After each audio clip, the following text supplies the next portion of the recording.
Hello and welcome everyone to bio class. आज हम लोग इस वीडियो में देखने वाले हैं किसी केमिकल इक्वेशन को हम लोग कैसे बैलेंस करते हैं। ये है तो केमिस्ट्री का एक छोटा सा टॉपिक, लेकिन बायोलॉजी में कई बार इसका नीड पड़ेगा। जैसे किसी इक्वेशन को, किसी बायोकेमिकल रिएक्शन को हम लोग देखना चाहें तो उस समय हमें ये काफ़ी हेल्प करेगा।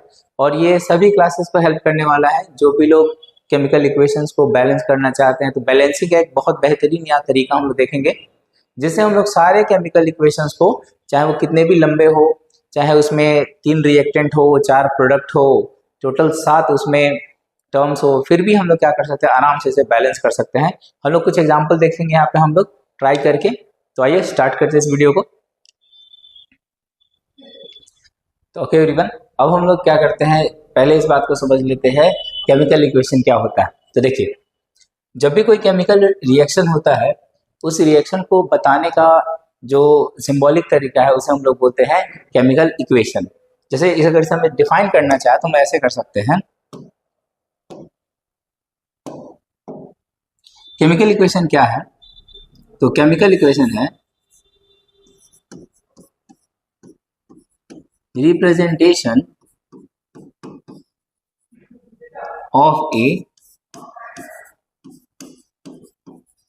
Chemical reaction. किसी रिएक्शन के, केमिकल रिएक्शन के रिप्रेजेंटेशन को हम लोग क्या बोलते हैं, केमिकल इक्वेशन बोलते हैं। एग्जाम्पल के तौर पे होता क्या, अगर हम मैग्नीशियम रिबन को जलाते हैं तो वो ना काफी तेज डेजलिंग व्हाइट लाइट के साथ वो जलता है और मैग्नीशियम ऑक्साइड में बदल जाता है। तो वो हम लोग क्या बोल सकते हैं ऐसे, जैसे ये चीज बोलना से, हाँ मैग्नीशियम रिबन जो है वो जलता है, ऑक्सीजन के साथ रिएक्ट करता है और फिर मैग्नीशियम ऑक्साइड बन जाता है। ये काफी लेंदी प्रोसेस हो जाएगा। इसी चीज को हम लोग सिंपली क्या कर सकते हैं, हम ये बोल सकते हैं मैग्नीशियम जब जलता है, बर्न करता है, मतलब वो ऑक्सीजन के साथ रिएक्शन करेगा और किस में कन्वर्ट हो जाएगा, मैग्नीशियम ऑक्साइड।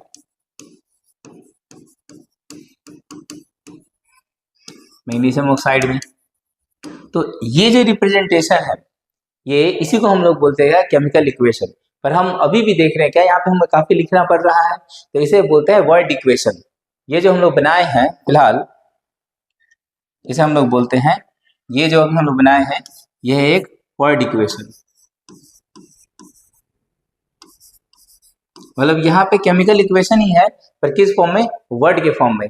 हम लोग जनरली केमिस्ट्री में या बायोलॉजी में जो रिएक्शंस लिखते हैं वो सिंबॉलिक होते हैं, ताकि हमारा टाइम बच सके और एक ही नजर में हम उसे समझ सके। तो हम लोग इसी चीज को ऐसे लिख सकते हैं, मैग्नीशियम की जगह पे हम मैग्नीशियम का सिंबल लिख देते हैं Mg। ऑक्सीजन की जगह पे हम ऑक्सीजन का सिंबल लिख देते हैं O2, क्योंकि नेचर में ऑक्सीजन O2 के फॉर्म में पाया जाता है। और मैग्नीशियम ऑक्साइड की जगह पे हम क्या लिख देते हैं, मैग्नीशियम ऑक्साइड MgO। तो अब जो हम लोग ये लिखे हैं फिलहाल, ये जो है ये है एक सिंबॉलिक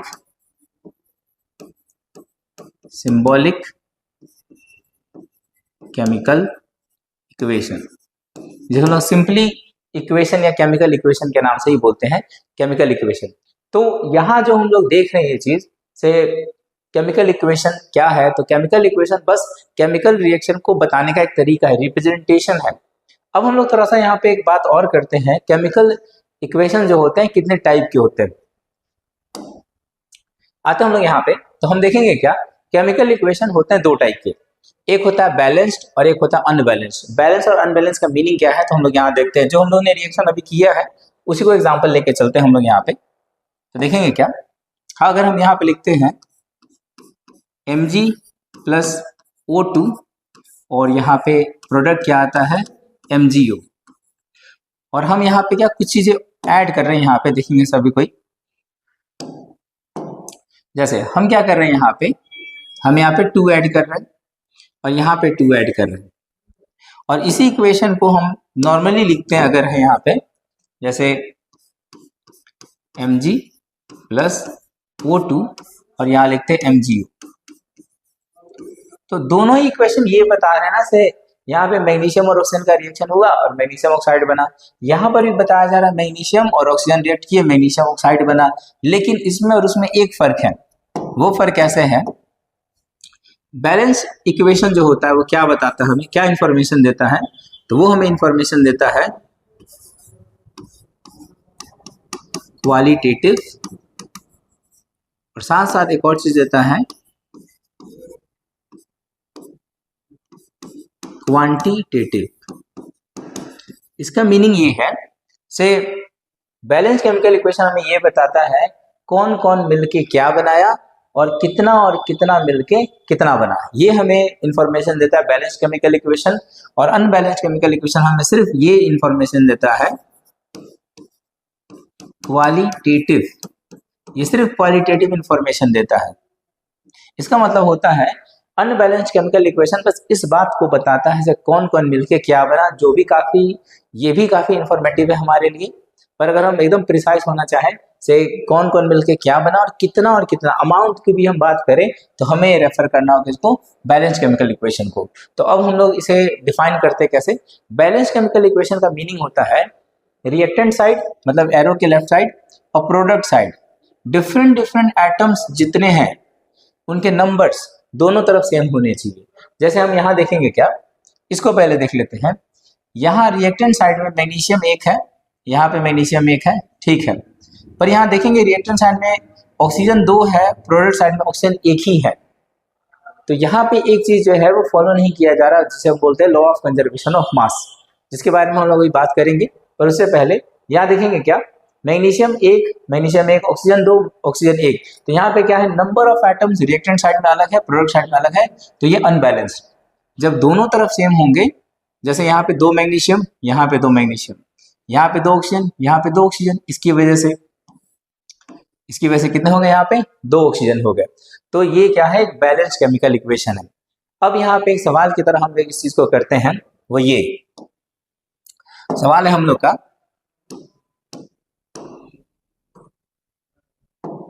सवाल ये है why do we balance a chemical equation। हम लोग किसी केमिकल इक्वेशन को बैलेंस ही क्यों करते हैं, ये सवाल है। तो इसका आंसर क्या है, इसका आंसर ये है, इसका आंसर हम लोग करेंगे टू फॉलो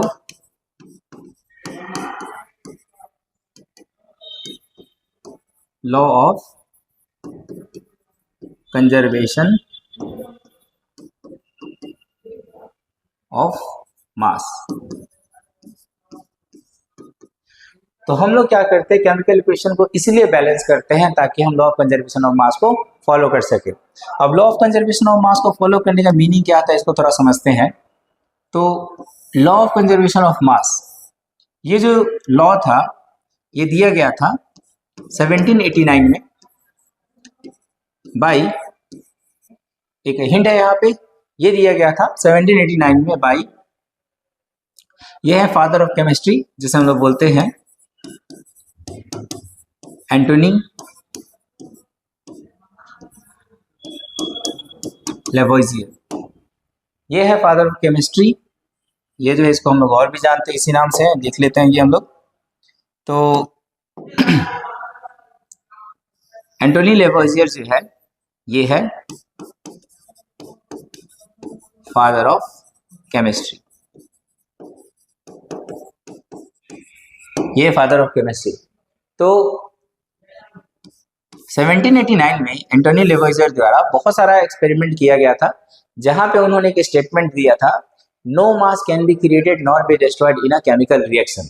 इन्होंने जो स्टेटमेंट दिया था law of conservation of mass, ये है क्या, law of conservation of mass जो है वो हम लोग डिफाइन करते हैं यहाँ पे।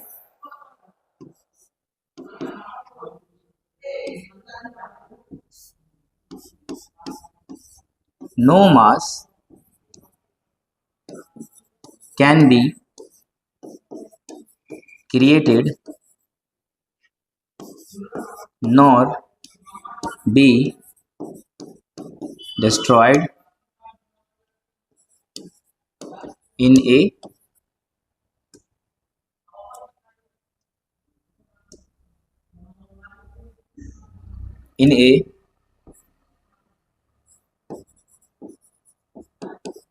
chemical reaction. ये इनका स्टेटमेंट था, law of conservation of mass ये है। से किसी भी केमिकल रिएक्शन में ना तो कोई मास न्यू क्रिएट हो सकता है, ना ही ओरिजिनल मास घट सकता है। तो इसका मतलब ये है, अगर हम इस बात को यहाँ पे देखते हैं, ध्यान से इस बात को समझने के लिए, अगर मान लेते हैं मेरे पास रिएक्टेंट साइड में एक मैग्नीशियम था और 2 ऑक्सीजन थे, लेकिन प्रोडक्ट साइड में क्या है, एक ही मैग्नीशियम और एक ऑक्सीजन है। इसका मतलब जितना भी ऑक्सीजन का मास होगा वो तो कम हो गया प्रोडक्ट साइड में, तो law of conservation of mass satisfy नहीं हुआ। इसीलिए हम लोग क्या करते हैं, इसे बैलेंस करते हैं ताकि हम लॉ ऑफ कंजर्वेशन ऑफ मास को सेटिस्फाई रख सकें। से मैग्नीशियम के 2 एटम, इनका कुछ वजन होगा तो अभी भी वही वजन है, ऑक्सीजन के 2 एटम तो ऑक्सीजन के 2 एटम। इसीलिए हम लोग क्या करते हैं, किसी भी केमिकल इक्वेशन को बैलेंस करते हैं। तो आई थिंक ये सबको समझ में आया होगा। अब हम लोग यहाँ क्या करते हैं, एक और सवाल है हम लोग का, ये तो क्या लॉ ऑफ कंजर्वेशन, क्यों हम लोग बैलेंस करते हैं, अब हम कैसे करते हैं इसको हम लोग देखते हैं। तो एक और क्वेश्चन,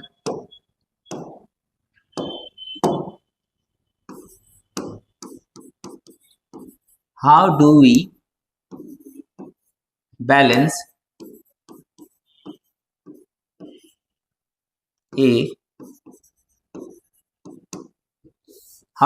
an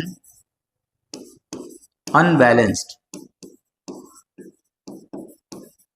केमिकल, शॉर्टकट हम लोग लिख रहे हैं इक्वेशन। तो हम कैसे करते हैं, इस सवाल के आंसर हम लोग देंगे, हम लोग कैसे करते हैं भाई, 3 मेथड होते हैं किसी भी केमिकल इक्वेशन को बैलेंस करने का। सबसे आसान और सबसे simple heat and trial method, heat and trial method.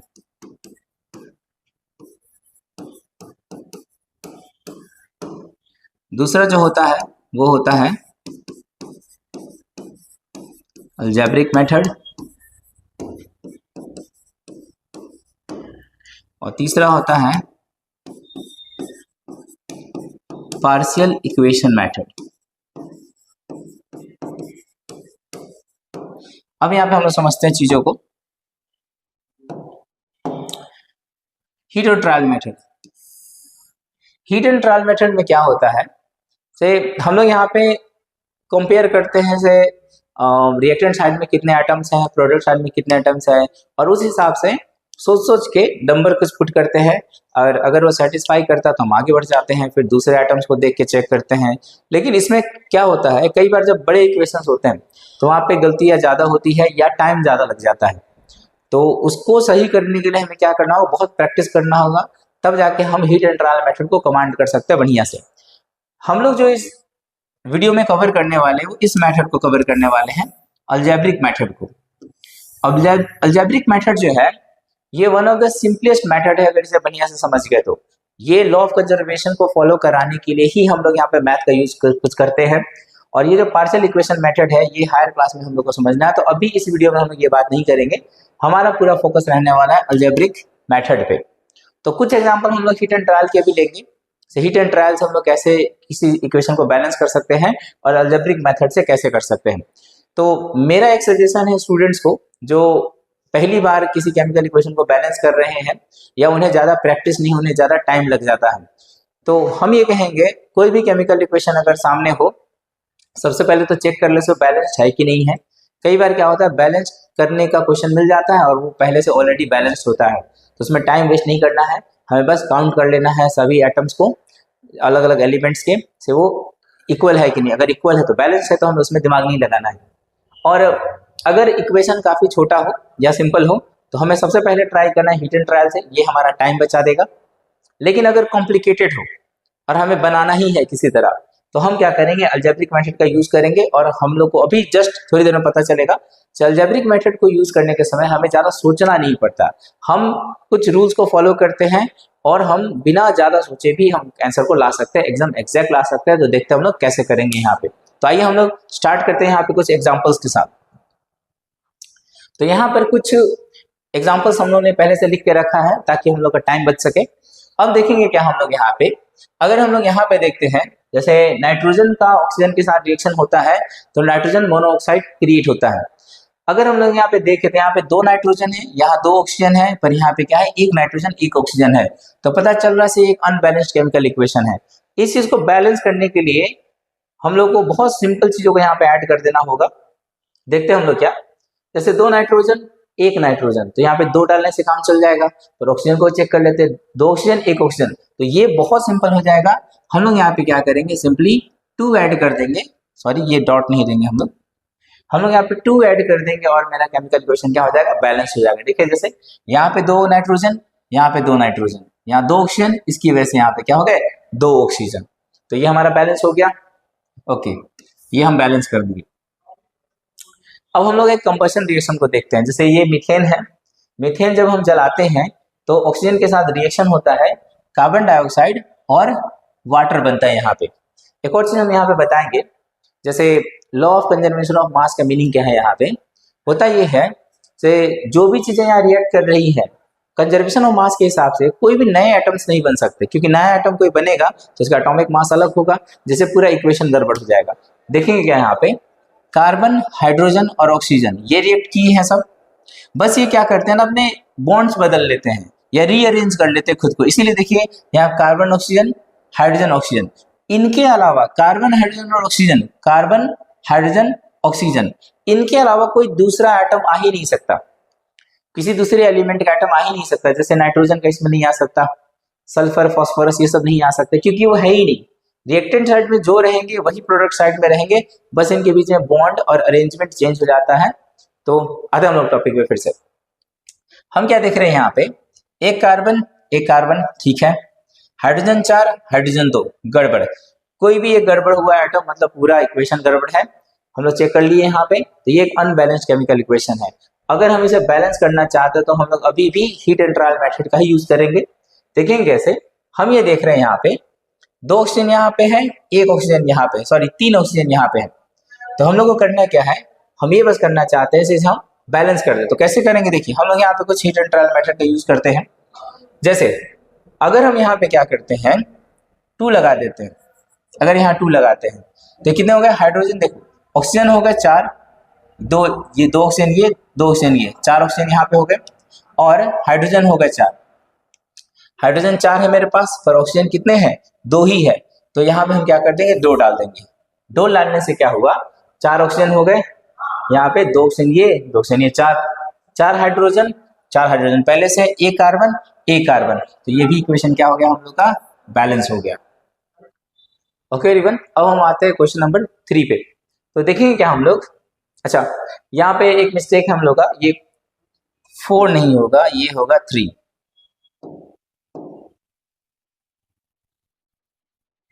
Okay, तो हम देखेंगे क्या यहाँ पे, वाइट कर देते इसको।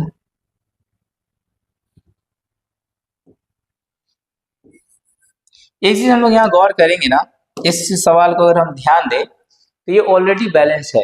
तो मेरे एग्जांपल में देने का एक ही मकसद था, कई बार क्या होता है इक्वेशन जो होते हैं ऑलरेडी बैलेंस होते हैं, हम लोग उसमें दिमाग नहीं लगाना होता। हम लोग चेक करते हैं यहाँ पे एक कैल्शियम, एक सल्फर, 3 ऑक्सीजन, 3 ऑक्सीजन, तो ये क्या है, एक बैलेंस्ड केमिकल इक्वेशन है। अब आते हैं हम लोग इस वीडियो के मेन टॉपिक पे।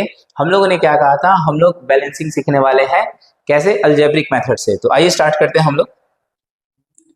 ओके एवरीवन, अब हम लोग क्या करने वाले हैं, इस इक्वेशन को देख रहे हैं हम बैलेंस करके अलजेब्रिक मेथड से। तो करते कैसे, यहाँ पे हम लोग ये बात जानते हैं से अगर यहाँ पे हम लोग अगर ये मान लेते हैं से बैलेंस होता तो क्या होता, रिएक्टेंट साइड में और प्रोडक्ट साइड में दोनों जो एटम्स है डिफरेंट एलिमेंट्स के वो सेम होते। तो इसी चीज को हम लोग यूज करने वाले हैं, और ये हमें कहाँ से एश्योरिटी मिलती है, इस बात को हम लोग कैसे कह सकते हैं, तो ये है law of conservation of mass. तो हम लोग इसी चीज का यूज करने वाले हैं। यहाँ पे हम लोग क्या करते हैं, यहाँ पे अपने मन से हम क्या करते हैं, यहाँ पे कुछ अल्फाबेट्स दे देते हैं हम लोग, यहाँ पे कुछ वेरिएबल्स दे देते हैं, जिससे मान लेते हैं जिसकी वजह से ये केमिकल इक्वेशन बैलेंस होता। तो यहाँ पे ए, बी, सी और डी, अगर यहाँ पे एक और प्रोडक्ट होता तो ई, फिर एफ, हम लोग सभी रख सकते थे, कोई दिक्कत नहीं था यहाँ पे। तो यहाँ पे हम लोग क्या करने वाले हैं, यहाँ देखेंगे क्या,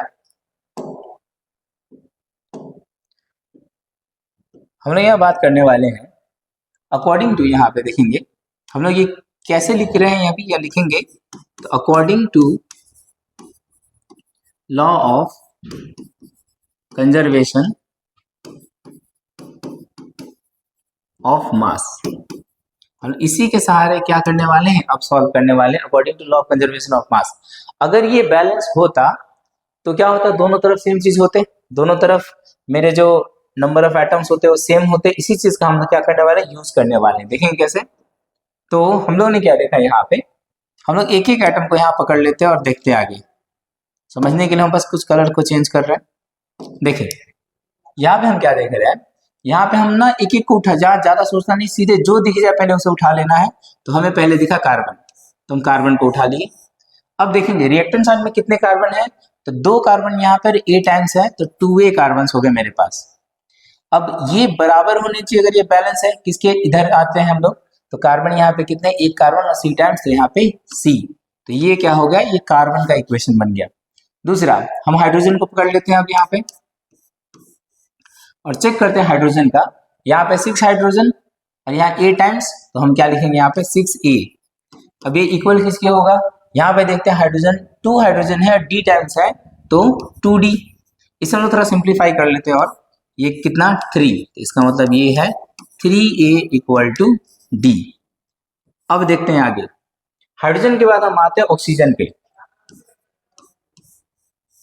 रिएक्टेंट साइड में हम क्या देखते हैं, ऑक्सीजन सिर्फ यहीं पे है, तो 2B ऑक्सीजन है मेरे पास। और इधर हम देखते हैं 2 जगह ऑक्सीजन है, तो यहाँ पे हम सम करते हैं कैसे, 2 ऑक्सीजन C टाइम्स, तो 2C plus oxygen D time, तो यहाँ पे हम क्या कर देंगे D। तो सारे जो हम लोग क्या एलिमेंट्स थे उसको लिख लिए हैं। तो अगर ये बैलेंस केमिकल इक्वेशन था तो ये ऐसे बनता। अब हम क्या करने वाले हैं, यहाँ पे जो इसका मेन इस अलजेब्रिक मेथड को बनाने का तरीका वो ये है, हम यहाँ पे क्या करेंगे, किसी भी एक को, जैसे A है, C है, D है, B है, मतलब ABCD, इनमें से किसी एक को अपने से कोई नंबर दे देंगे, और सबसे अच्छा रहेगा 1 देना, 1 देना सबसे अच्छा रहता है। और हम उसे देंगे जिससे मेरा इक्वेशन सबसे ज्यादा सिंपली जल्दी जल्दी बन जाए। तो हम क्या करने वाले हैं, यहाँ देख रहे हैं 2A जो है C के बराबर है, 3A जो है D के बराबर, मतलब A जो है D के बराबर भी है एक तरह से, A जो है C के बराबर। तो हम क्या करने वाले हैं यहाँ पे, हम क्या करने वाले हैं यहाँ पे, A जो है हम लोग मेन जो सॉल्व कर रहे हैं वो यहाँ से कर रहे हैं। मेन जो हम सॉल्व कर रहे हैं चीजों को, इक्वेशन को, वो यहाँ से कर रहे हैं। कैसे कर रहे हैं वो हम लोग यहाँ बात करते हैं अब। तो यहाँ ध्यान देंगे, बस समझाने के लिए हम ये लिखे हैं। अब देखेंगे क्या, यहाँ पे ना हम A को क्या करते थे, लेट A इक्वल टू 1, हम मान लेते हैं A को 1। A को 1 मानने से क्या होगा, यहाँ पे देखेंगे क्या, अगर A मेरा 1 होता तो ये जो लिखा हुआ है 2A इक्वल टू C, हम 1 रख देते हैं, 1 का वैल्यू रख देते हैं C के बराबर। इसका मतलब ये है C मेरा कितना आ गया 2। तो मेरे पास 2 वैल्यू निकल गए, एक तो 1 हम माने हैं, दूसरा C निकल गया। इसको थोड़ा मिनिमाइज कर देते हैं हम लोग।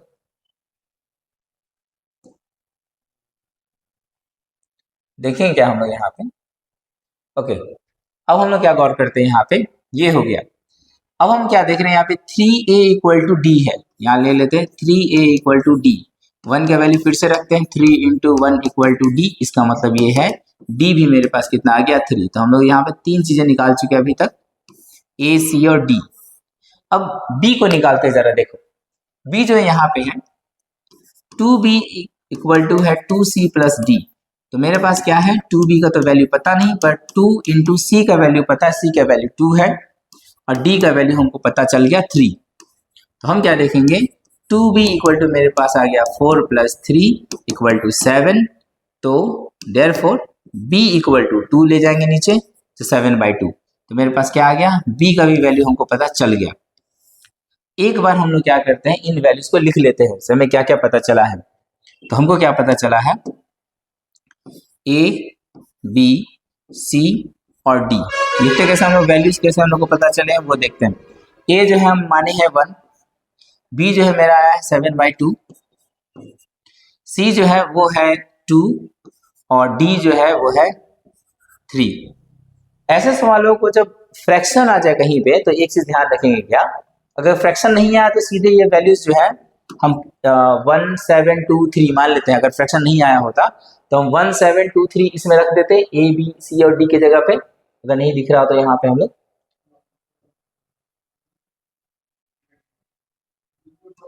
हम क्या बोले, अगर ये फ्रैक्शन नहीं आता तो 1, 7, 2 और 3 हम क्या करते हैं, सीधे यहाँ पे रख देते, इस जगह पे रख देते ए, बी और सी और डी के पास।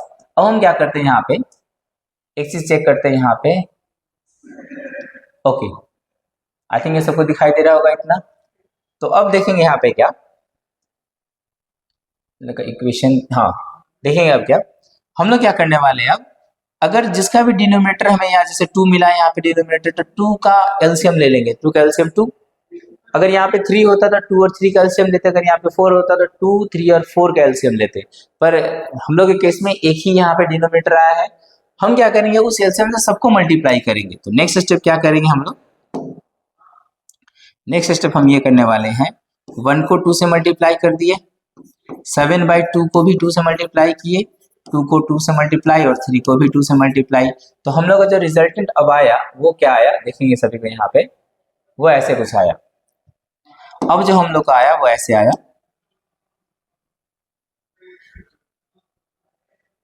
यहाँ पे क्या आया, 1 जो आया ये 2 आ गया, बी जो आया वो आ गया 7, सी जो है वो आ गया 4 और डी जो है आ गया 6।